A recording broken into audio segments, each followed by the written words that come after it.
Hello, good morning students. तो पिछले class में हम लोगों ने प्रश्नावली 4.1 का प्रश्न नंबर 2 ये का हम लोग क्वेश्चन नंबर यहाँ तक यानी कि 7 तक पढ़ लिए थे। तो चलिए अब आगे देखते हैं क्वेश्चन नंबर 8। तो क्वेश्चन नंबर 8 है हम लोगों का 3m + 2/3 = 17/3। तो यहाँ पर हम लोगों को समीकरण ये है, इसका हल करना है और उत्तर की जांच करना है। तो चलिए देख लेते हैं इसको। तो ये है प्रश्न नंबर 2 का 8वां दिया गया समीकरण है 3m + 2/3 = 17/3। तो ये है। तो यहाँ हम लोग को क्या करना पड़ेगा, पहले त्रिय गुणा करना पड़ेगा। तो त्रिय गुणा कर देते हैं, यानी कि 3 का यहाँ होगा और ये वाले 3 का यहाँ पर हो जाएगा ऐसा। तो मल्टीप्लाई कर देते हैं तो क्या हो जाएगा 3 ब्रैकेट में 3m + 2 = हो जाएगा 3 × 17 ऐसा हो जाएगा। तो चलिए कर देते हैं मल्टीप्लाई = तो यहाँ कर क्या कर दिए हैं, त्रियक गुणा करने पर तो ये त्रियक गुणा कर दिए हैं। तो चलिए कर देते हैं 3 का 3 से तो 9 m का m 3 × 2 = 6 ये हो जाएगा = 17 का 3 से कर देंगे तो कितना हो जाएगा 51। तो ये हो जाएगा। तो इतना समझ गए। तो आगे अब करते हैं। तो आगे क्या हो जाएगा, 6 को उधर माइनस करना पड़ेगा। तो 6 को क्या कर देंगे पक्षांतर, तो 9m = क्या हो जाएगा 51 - 6। तो यहाँ क्या कर दिए हैं 6 का पक्षांतर करने पर तो यह हो जाएगा। तो इतना समझ गए। अब क्या कर देंगे, माइनस कर देंगे तो कितना आ जाएगा, तो हो जाएगा हम लोग का 9m = 45 ये हो जाएगा। फिर m चाहिए हम लोग को, तो m = क्या हो जाएगा 45/9। तो 9 × 1 = 9, 9 × 5 = 45। तो m = क्या मिल गया हम लोग को 5 ये हो गया। अब उत्तर की जांच करना है हम लोगों को। तो उत्तर की जांच करना है तो उसके लिए क्या करेंगे हम लोग, जो m का मान निकला है उसको जो दिया गया समीकरण था उसमें रख देंगे। तो चलिए उत्तर की जांच करते हैं। तो उत्तर की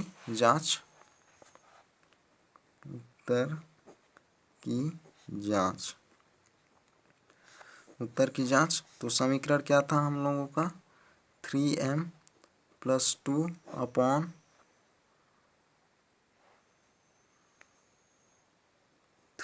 = 17/3 था, ये था। तो इसमें रख देते हैं मान।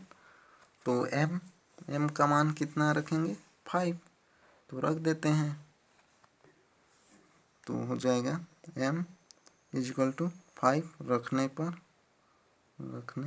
पर तो रख देते हैं। तो क्या हो जाएगा 3 × 5 + 2/3 = 17/3।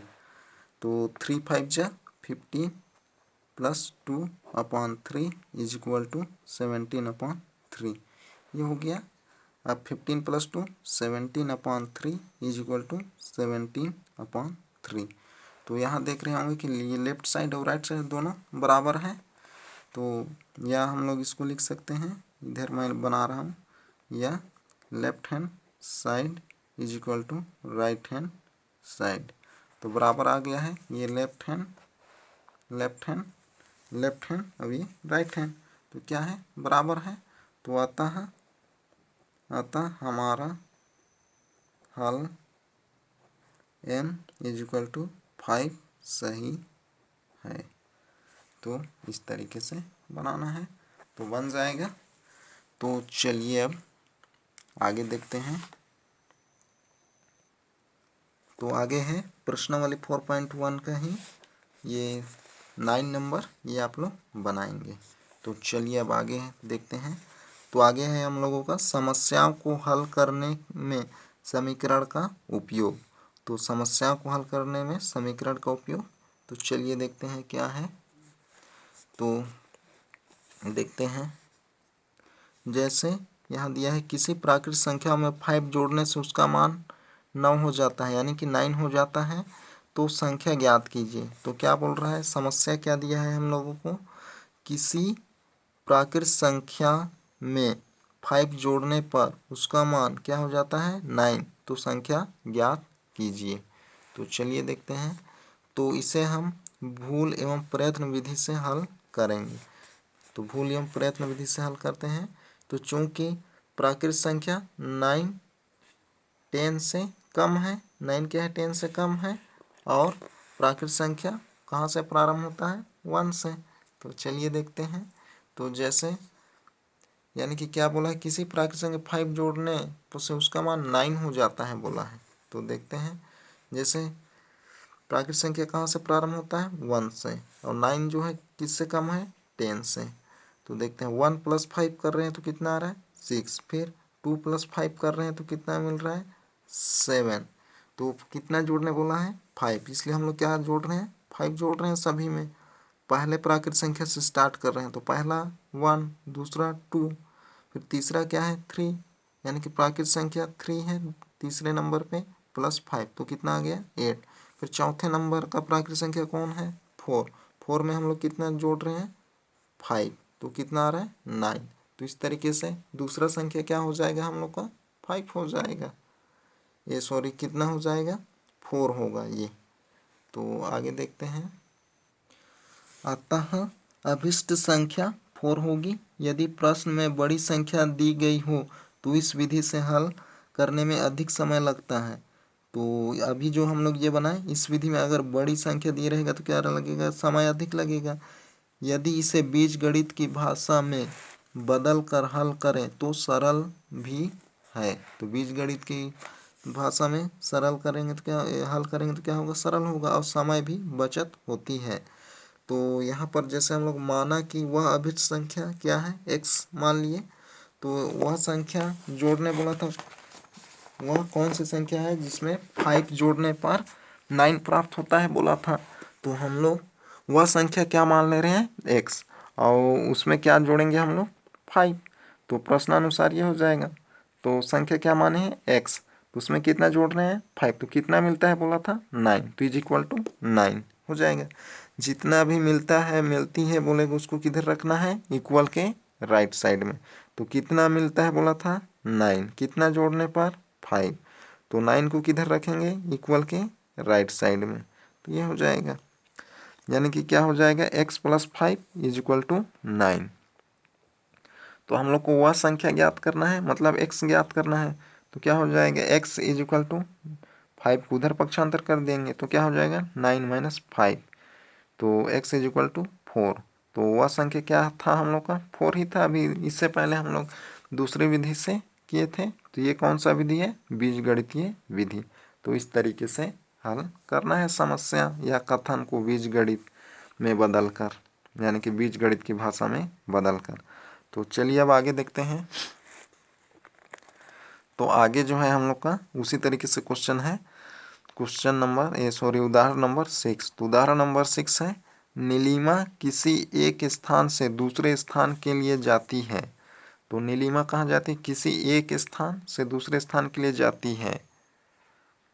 पहले घंटे में वह एक निश्चित दूरी चलती है। तो पहले घंटे में क्या करती है, एक निश्चित दूरी चलती है, यानी कि पहले घंटे में एक निश्चित दूरी चलती है। दूसरे घंटे में पहले घंटे से 5 किलोमीटर कम दूरी चलती है। फिर आगे क्या बोल रहा है, दूसरे घंटे में पहले घंटे से 5 किलोमीटर कम दूरी चलती है। कम मतलब माइनस करना रहता है, और अधिक मतलब प्लस, और गुना मतलब मल्टीप्लाई। तो यहाँ क्या बोल रहा है, कम दूरी चलती है किससे, दूसरे घंटे में किससे कम चलती है, पहले घंटे से 5 किलोमीटर कम चलती है। फिर आगे बोल रहा है तीसरे घंटे में दूसरे घंटे से 8 किलोमीटर की दूरी कम चलती है। यदि कुल दूरी कितना है 48 किलोमीटर हो तो नीलिमा द्वारा पहले घंटे में चली गई दूरी ज्ञात कीजिए। तो चलिए फिर से एक बार मैं क्वेश्चन पढ़ रहा हूँ।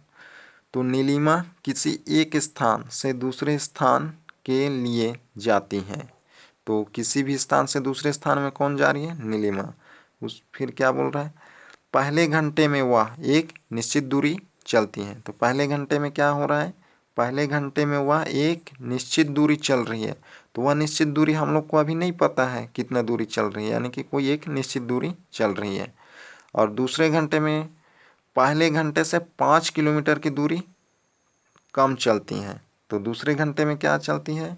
पहले घंटे में जितना चले रहती है उससे 5 किलोमीटर कम दूरी चलती है। फिर तीसरे घंटे में दूसरे घंटे में कि जितने भी किलोमीटर चले रहते हैं उससे 8 किलोमीटर की दूरी कम चलती है। किसमें?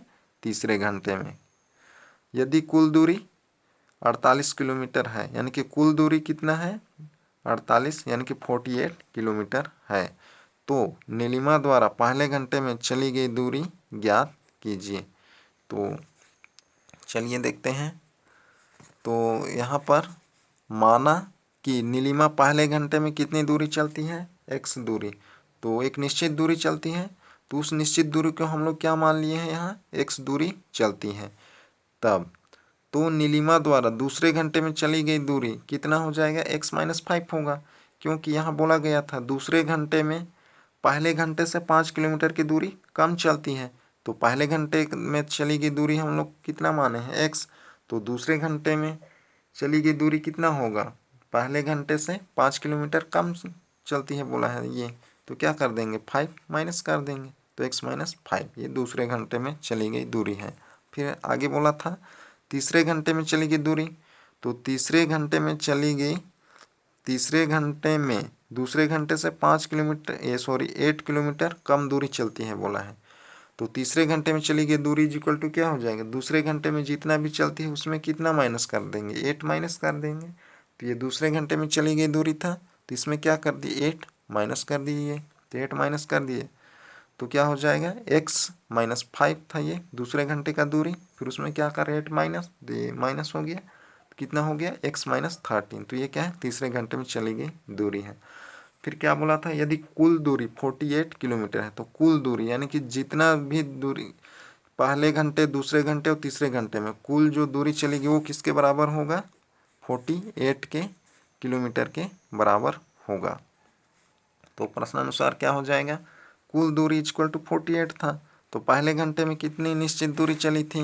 x, और दूसरे घंटे में यहाँ x-5 और तीसरे घंटे में x-13 ये हो जाएगा। तो उसको यहाँ पर हम लोग रख दिए हैं। ये पहले घंटे का दूरी है x, फिर प्लस ये दूसरे घंटे का दूरी है x-5 और ये तीसरे घंटे का दूरी है x-13 इक्वल टू 48 ये। अब यहाँ से सरल कर देंगे। तो x plus x plus x ये लिख दिए, फिर -5 और ये -13 है। तो इसको क्या कर दिए?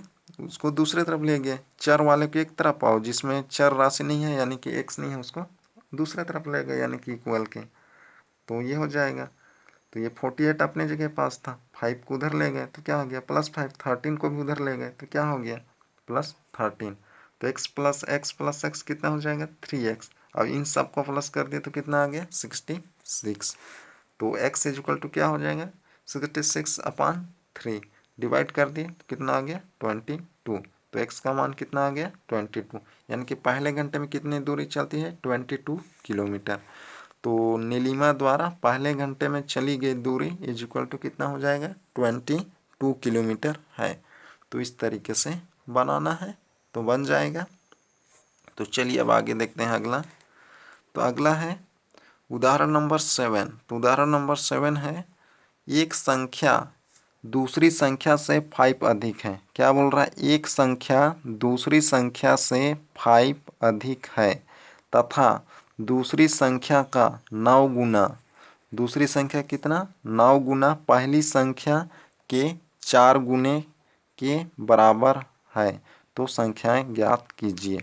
तो क्या बोल रहा है? एक संख्या दूसरी संख्या से 5 अधिक है। कौन अधिक है? एक संख्या जो है वह दूसरी संख्या से 5 अधिक है, यानी कि पहली जो संख्या होगा वह दूसरी संख्या जितना भी रहेगा उससे कितना अधिक है बोल रहा है, 5 अधिक है, तथा दूसरी संख्या का 9 गुना पहली संख्या के 4 गुने के बराबर है, यानी कि दूसरी संख्या जो भी है उसका 9 गुना करेंगे तो वह पहली संख्या के किसके बराबर हो जाएगा, 4 गुने के बराबर हो है बोला है, यानी कि हो जाएगा। तो क्या ज्ञात कीजिए, वे संख्या ज्ञात कीजिए।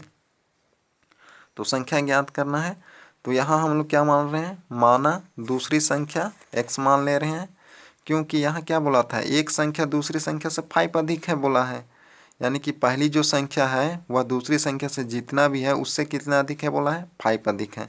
तो इसलिए यहाँ हम लोग क्या मान ले रहे हैं, दूसरी संख्या को x मान ले रहे हैं। तो माना दूसरी संख्या क्या है, x है, तब पहली संख्या निकाल सकते हैं, क्योंकि पहली संख्या जो है वह दूसरी संख्या से 5 अधिक है बोला है। तो दूसरी संख्या पता हो गया है कितना है, x है, तो पहली संख्या क्या हो जाएगा, x + 5 हो जाएगा ये। तो इतना समझ गए। तो अब हम लोग को दोनों संख्या पता चल गया, पहली संख्या क्या है x + 5 और दूसरी संख्या क्या है x। अब फिर आगे क्या बोला था, दूसरी संख्या का 9 गुना बोला था, यानी कि दूसरी संख्या को क्या करना पड़ेगा, 9 से यानी कि 9 से गुना। तो ये हो जाएगा दूसरी संख्या का 9 गुना क्या हो जाएगा, 9 × x, मतलब कि 9x हो जाएगा, अर्थात 9x हो जाएगा। फिर क्या बोला है, पहली संख्या के 4 गुने, तो पहली संख्या का 4 गुना निकाल लेते हैं। तो ये पहली संख्या क्या है हम लोग का, x + 5 है, तो इसका कितना, 4 गुना, मतलब कि पहली संख्या को किससे गुना कर देंगे, 4 से, यानी कि 4 से। तो 4 से मल्टीप्लाई कर दे रहे हैं ये, यानी कि 4 ब्रैकेट में x + 5, तो ये 4 गुना हो गया पहली संख्या का। अब ये दूसरी संख्या का 9 गुना ये हो गया। तो इतना समझ गए। तो ये था हम लोग का दूसरी संख्या x, पहली संख्या x + 5, और यहाँ दूसरी संख्या का 9 गुना बोला था, तो ये दूसरी संख्या ये था, तो इसका 9 गुना किए तो 9x, और पहली संख्या का 4 गुना, तो ये पहली संख्या ये था, तो इसका 4 गुना मतलब 4 से मल्टीप्लाई, 4 से मल्टीप्लाई, ये हो गया।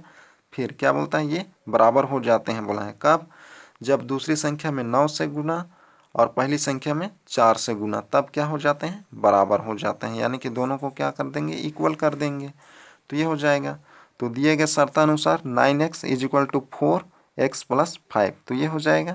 अब यहाँ से x का मान निकाल लेंगे, तो लेफ्ट का ये लेफ्ट ही रहे है, यानी कि 9x ही है, तो ये 4 का x से तो 4x, 4 का 5 से तो 20। अब चर वाले को एक तरफ और अचर वाले को एक तरफ ले लाएंगे, तो 4x को इधर ले लाए लेफ्ट में, तो क्या हो गया, 9 - 4x हो गया। अब ये अपने जगह पास है, तो ये अपने ही जगह पास है 20। अब यहाँ 9x में 4x माइनस कर दिए तो कितना आ गया, 5x = 20। तो x = क्या हो जाएगा, 20/5, तो 5 × 1 = 5, 5 × 4 = 20, तो x का वैल्यू कितना मिल गया, 4। तो पहली संख्या क्या हो गया, हम लोग को x मिल गया। अब दूसरी क्या, वे संख्या बोला है, तो यानी कि 2 संख्या था हम लोग के पास, पहली और दूसरी, तो x क्या है, दूसरी संख्या है, तो पहली निकालने के लिए हम लोग को क्या करना पड़ेगा, ये है, तो यहाँ x का मान रख देंगे। तो x का मान यदि यहाँ रखेंगे तो क्या हो जाएगा, 4 + 5 = 9 हो जाएगा। तो चलिए देखते हैं आगे। तो अतः दूसरी संख्या x = क्या हो गया, 4, और पहली संख्या क्या था, x + 5 था, तो यहाँ x का मान रख देंगे, तो 4 + 5 = 9। तो अतः अभिष्ट संख्या यानी कि वे संख्या क्या है, 4 और 9 है। तो इस तरीके से बनाना है तो बन जाएगा। तो चलिए अब आगे देखते हैं। और आगे जो है हम लोग का उदाहरण नंबर 8। तो उदाहरण नंबर 8 है, 3 लगातार प्राकृत संख्याओं का योगफल 63 है, तो वे संख्या ज्ञात कीजिए। तो क्या बोल रहा है, 3 लगातार प्राकृत संख्याओं का योगफल 63 है, तो वे संख्याएं ज्ञात कीजिए। तो यहाँ क्या ज्ञात करना है हम लोग को, 3 लगातार प्राकृत संख्याएं ज्ञात करना है। तो जैसे मान लेते हैं, माना कि 3 लगातार प्राकृत संख्याएं x, x + 1 और x + 2 है। तो पहली प्राकृत संख्या क्या है, x, और किसी भी प्राकृत संख्या हम लोग को अगली प्राकृत संख्या ज्ञात करना रहता है तो क्या करते हैं, +1 करते हैं, तो ये दूसरी हो जाएगा। अब तीसरी ज्ञात करना है तो क्या हो जाएगा, दूसरी में फिर एक प्लस यानी कि 1 प्लस करेंगे तो क्या हो जाएगा, तीसरी निकल जाएगा। तो यानी कि ये है दूसरी, तो इसमें फिर से एक प्लस कर देंगे यानी कि 1, तो कितना आ जाएगा 2 आ जाएगा ये। यानी कि हम लोग को 3 प्राकृत संख्या क्या हो गया हम लोगों का x प्लस 2 x प्लस 1 और x प्लस 2। तो ये 3 प्राकृत संख्या है हम लोग का, क्योंकि लगातार प्राकृत संख्याओं में एक का अंतर होता है। तो एक एक का अंतर है, देख पा रहे होंगे। तो ये पहली है और दूसरी है, तो क्या है पहली से एक अधिक है, फिर ये तीसरी है, तो ये दोनों लगातार ही हैं, तो यहाँ भी क्या है एक का अंतर है। तो इस तरीके से एक का अंतर होता है। अब शर्त से तो क्या बोला था, योगफल क्या है बोला था 63, तो यानी कि 3 प्राकृत संख्या माने हैं और तीनों का योगफल कितना होगा 63 के इक्वल हो जाएगा। तो क्या हो जाएगा x प्लस 1 फिर plus x plus 2 is equal to 63। तो ये हो गया, इतना समझ गए। अब यहाँ पर चर वाले को एक तरफ और अचर वाले को अलग कर देंगे। तो x प्लस x ये हो जाएगा 3 टाइम्स है, तो ये 3x हो जाएगा। ये 1 प्लस 2 क्या हो जाएगा +3। अब यहाँ से इस 3 को उधर पक्षांतर कर दिए, तो क्या आ गया 3x is equal to 63 minus 3 ये हो गया। तो is equal to 3x equal 60 ये हो जाएगा। अब यहाँ से x का मान निकालेंगे, तो x is equal to 60/3 is equal to क्या आ जाएगा 20। 3 1 जा 3, 3 2 जा 6, 0 का 0। तो x का मान मिल गया, यानी कि पहली प्राकृत संख्या है। तो दूसरी निकालने के लिए इसमें रखना पड़ेगा x का मान, तो इसमें ये रख देंगे x plus 1 is equal to क्या हो जाएगा 21, फिर x plus 2 is equal to 22। तो आता संख्या क्या हो जाएगा 20, 21 प्लस 22। ये क्या है लगातार 3 प्राकृत संख्याएं हैं, तो इस तरीके से ज्ञात करना है, तो बन जाएगा। तो चलिए अब आगे देखते हैं। आगे है उदाहरण नंबर 9। तो उदाहरण नंबर 9 है 2 अंकों की संख्या में दहाई अंक इकाई अंक के 2 गुना है। क्या बोल रहा है 2 अंकों की संख्या में दहाई का अंक इकाई के अंक से 2 गुना है। यदि दोनों अंकों का योग 9 हो तो संख्या ज्ञात कीजिए। तो यहाँ क्या बोल रहा है 2 अंकों वाली एक संख्या है जिसमें दहाई का अंक जो है वह इकाई के अंक का 2 गुना है। यानी कि दहाई जो है वह इकाई में यदि 2 का गुणा करेंगे तो जो गुणनफल आएगा उसके बराबर है बोल रहा है। यदि दोनों अंकों का योग कितना है 9, और यदि 2 अंकों वाली जो संख्या है उसको दोनों अंक को प्लस करें तो कितना है बोल रहा है उनका योग 9 है। तो संख्याएं ज्ञात कीजिए। तो ये बोल रहा है क्वेश्चन। तो मान लेते हैं माना इकाई का अंक x है, माना तो कोई भी 2 अंकों वाली संख्या है जिसमें इकाई का अंक को हम लोग क्या मान लिए हैं x, तो दहाई का अंक इज इक्वल टू क्या हो जाएगा 2x हो जाएगा।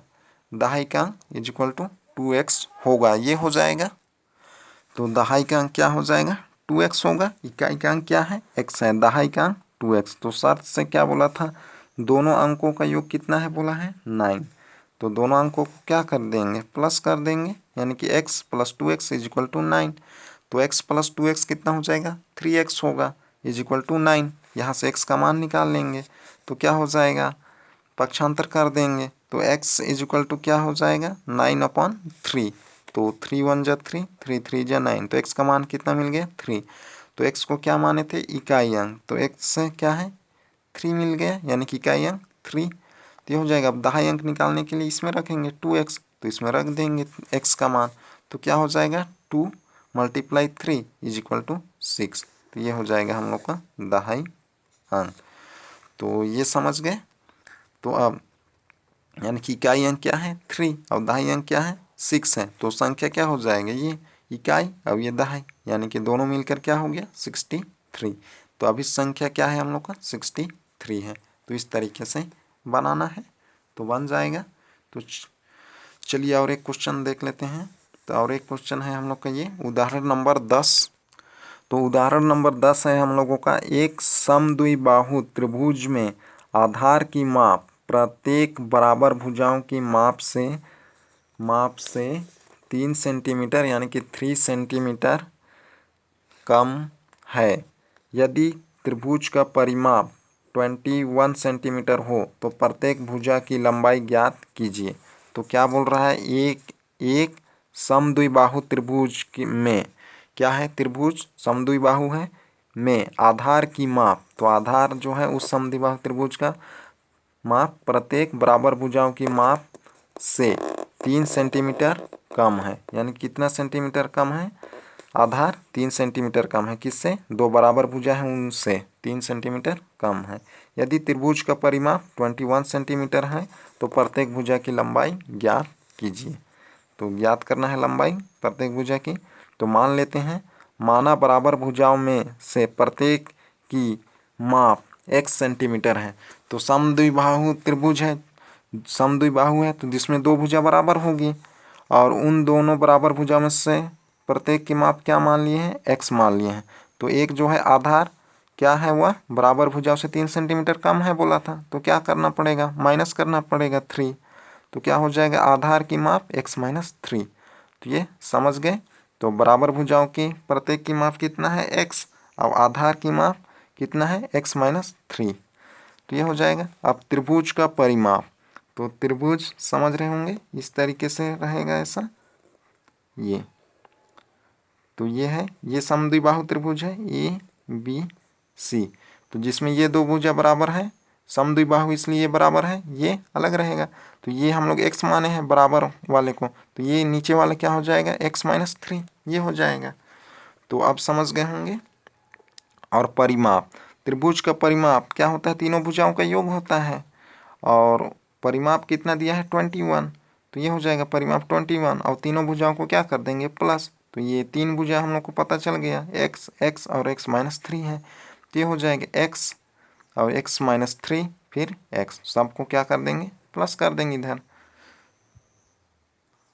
तो प्लस कर दिए तो कितना मिल गया, ये लेफ्ट में 21 का 21 ही is equal to 3x minus 3 हो जाएगा। अब इस 3 को उधर पक्षांतर कर दिए तो 21 plus 3 is equal to 3x, ये हो जाएगा।